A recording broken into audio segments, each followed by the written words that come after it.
If you're thinking about buying a flip, these four electrical problems can cost you tens of thousands of dollars.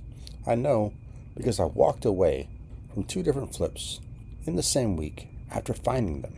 One should have made me about 20K. The other looked like a great opportunity because it had a garage addition. I walked away from both. The seller eventually called me and said, I'll just deduct the electrical repair from the purchase price. I said no. Today, that house has been sitting for over a year. They spent about 17K on electrical repairs and paying roughly $2,500 every month in holding costs.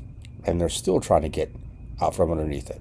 The second house looked even easier until one small electrical detail made me start asking questions that completely unraveled the deal. The two houses completely changed how I evaluated electrical systems. Here's what happens. When most investors walk through a flip, they're looking at paint, flooring, kitchens, and bathrooms. I look at what I can't see because cosmetic mistakes cost you money. Electrical mistakes can cost you the entire deal. Not because they're always the most expensive repair, but because they create uncertainty. Insurance companies get involved, utility companies get involved, permits get involved, and every day we are waiting for answers is another day you're not paying holding costs. The first house is a perfect example. Everything started with the home inspection. The inspector found aluminum wiring. A lot of buyers would stop or immediately ask for a price reduction. I didn't. I hired an electrician who specializes in aluminum wiring. That decision completely changed the deal.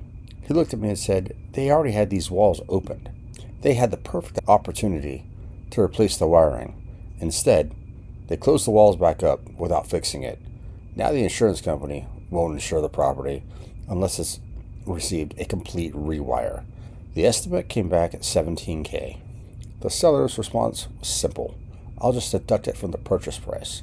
My blood pressure went through the freaking roof. They acted like they were doing me a favor. No, they were trying to pass the buck. Then I called the insurance company they were using. They didn't even know the house had aluminum wiring. Think about that for a second. The company already insuring the property didn't even know one of the biggest risks in the house existed. That was it for me. This wasn't a negotiation anymore.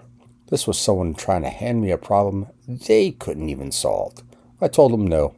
As the electrician kept digging, we found another problem. The house only had 100 amp service, and it didn't have proper disconnects. And it didn't have the proper disconnects required for the upgrades. Now, we're not just talking about replacing wiring. Now we're talking about coordinating with a utility company, permits, inspections, scheduling. Every delay meant another month of holding costs. Today, they're still paying $2,500 a month, and that property has been sitting for over a year. That house taught me something I'll never forget. One electrical problem rarely stays one electrical problem. I thought that was the biggest lesson I learned from that week. The second property looked like a great flip. One of the selling points was a garage addition. We started evaluating the electrical system, and something immediately caught our attention. We couldn't find the GFCI protection we expected to see. We checked the garage, we checked the panel, we checked outside, nothing. Installing a GFCI isn't expensive. That wasn't the issue.